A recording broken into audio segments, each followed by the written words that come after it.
Yo, I took Generaider to a locals and ended up getting 4th place going 3-1. This deck got some bonkers support out of Photon Hypernova that makes the deck a solid rogue choice, so here you go. Starting things off with 3 copies of Labrynth. This card is a quick effect Lone Fire for a Generaider, and he also gives a massive 1000 attack and defense boost to all of your Generators during your opponent's turn. Then 3 copies of Vala. This is one of the new ones. This pitches a Generaider card from your hand to summon herself from your hand or grave, and on summon she can summon a Generaider from your hand or grave. This card is great for allowing you to make rank 9s. You can actually make plays turn 1 in archetype without simply activating the field spell and passing. She makes it significantly harder to brick in this deck. She outright replaces Dovelgus, and she allows the deck to have solid follow-up. Then, for the brickier bunch of Generators, 2 copies of Har, 1 Martel, 1 Utgarda, and 1 Gila. Har is an Omni-negate and can also be capable of forcing your opponent to send a monster from hand or field to the grave if they add a card from deck. Martel on summon can add any plant monster or Generator card from deck, Utgarda can banish a card, and Gila can reborn from grave. There's an argument to cut Gila because Vala can also reborn, but there are some lines where both effects can come up. Then I'm playing 3 copies of Diviner of the Herald, and this card is crazy in this deck. This card can send Vala, Entis, Arclight, Trius, or if you already have Vala and a Generator and you don't have access to the field spell, you can send Labrynth. More often than not, this is the best starter in the deck. Then Trius or Trias, I don't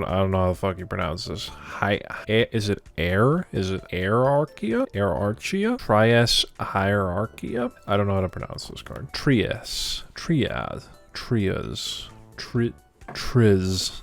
This card can quick effect during the main phase tribute up to 3 fairies to summon from hand or grave, and depending on how many you tributed, you can pop a card and draw 2. The Generator field spell summons as many fairy tokens as your field can fit, and this card can be an unexpected menace when it drops. He's also a level 9, so you can summon him off Monstrosity. Then I'm playing a small Makanko package, 1 Ohime, 1 Ceremony, and 1 Rondo. This is for helping the deck break boards and for having a backup plan if you open Diviner and 4 hand traps. I guess it's interesting to note that having just Diviner and a discard with this engine also gives you access to generic rank 6s, which might be worth looking into. I have not at this time smoked quite enough crack to dive into that yet. Then the heart and soul of the deck, 3 Generator boss stage.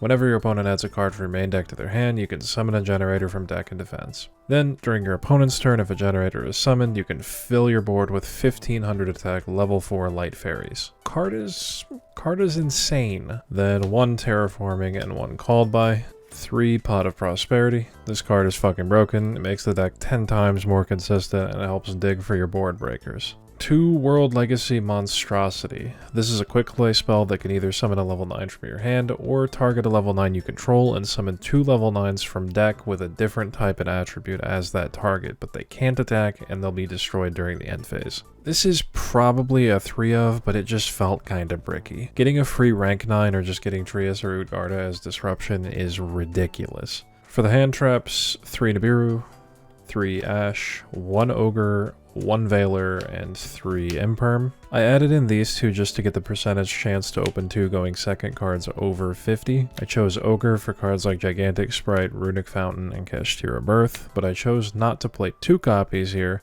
because the voices told me not to. Then the last 5 cards in deck, 3 Ultimate Slayer and 2 Cosmic Cyclone. Main deck Ultimate Slayer in Kashtira format might seem stupid. It might be stupid, but this card is fucking nice in this deck. The utility of this card, when you Ultimate Slayer a Synchro and go Arclight, add the Makanko, it's just broken. Against Despia throwing their Mirror Jade back in extra and popping their back row with Entis, the game is over, you win. The Cosmics are here in the main as shockingly decent interruption going first, or help with outing troublesome floodgates like Gozen. And that's it for the main deck. I will say it's most definitely a deck where Thrust would be insanely strong. If you own that card, probably replace like the Ogre, the Veiler, and a couple Ultimate Slayers maybe to fit cards like Boss Fight and Talents with Thrust. I'm thinking that would make the deck a lot more capable of going second and a lot more resilient when getting hand trapped. For the extra deck, Almirage, just for clearing your Diviner off the field. IP,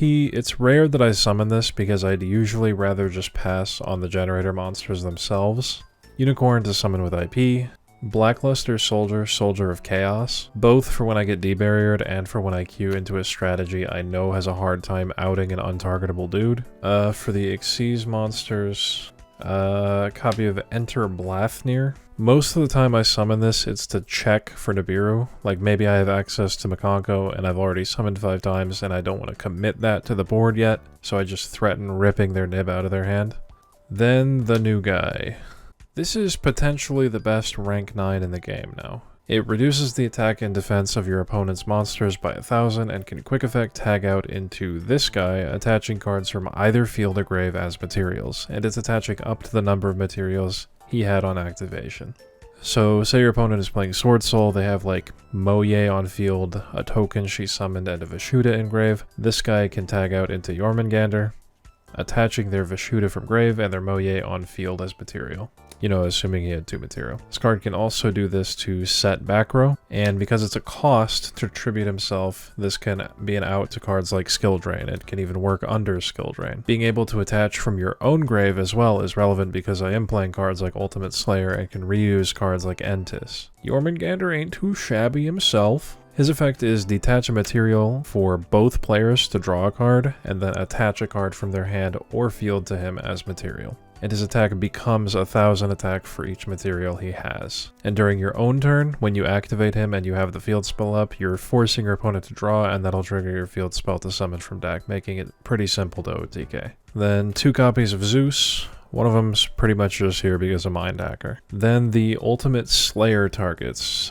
Entis, Arclight, Mariologic Aggregator, and Farigite. This card is especially cool in this deck because he's a rank 9. On summon, this card sends any card from your extra deck to the grave, including your 3 other Ultimate Slayer targets, so making this guy can access the Makonko engine by sending Arclight, and this card can be equipped later as material to your Jormungandr to give you additional interruption. Because whenever this card goes to the grave, you can target a card on the field and negate it until the end of the turn. He also has another effect where you can attach materials from grave to him, so you can on summon send a copy of Arclight and then reattach the Arclight attaching whatever materials he has. And then if you were playing a card like Gravity Controller, you could immediately link him off and then trigger Arclight again. So you could potentially search 2 ritual monsters just by making a rank 9. But I don't know if there are any other rituals that are good enough to warrant playing them. Illusion of Chaos and Saravis just don't feel worth it. You could lean further into Makonko, but I don't know. There's something broken here, I can feel it.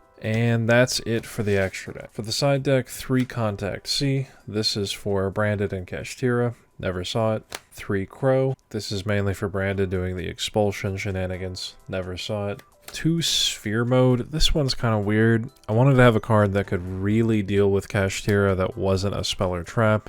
This deck doesn't necessarily always need its normal summon, but it sure as hell helps. Again, never saw it. 3 Evenly, cards broken. Then I was playing 2D Barrier and 2 Skill Drain. These ratios are kind of banking on Prosperity being broken. I never used either of these cards, but they weren't really necessary. For the future, I might want to add in Lancia because I noticed if my opponent opens double Evenly, I am absolutely fucked. Also, it just seems pretty good this format. And that's the deck. This is one of my favorite decks. I've always liked just how much power is packed into the field spell. It's kind of inconspicuous to activate a field spell, maybe set a couple cards and pass. Your opponent might be thinking, wow, this shit is easy, and then you activate the field spell and they ash and they think, wow, this shit is easy. But when they don't have ash, boom, your field is full of giant monsters and one of them is an Omni Negate that hand loops you. It's kind of broken.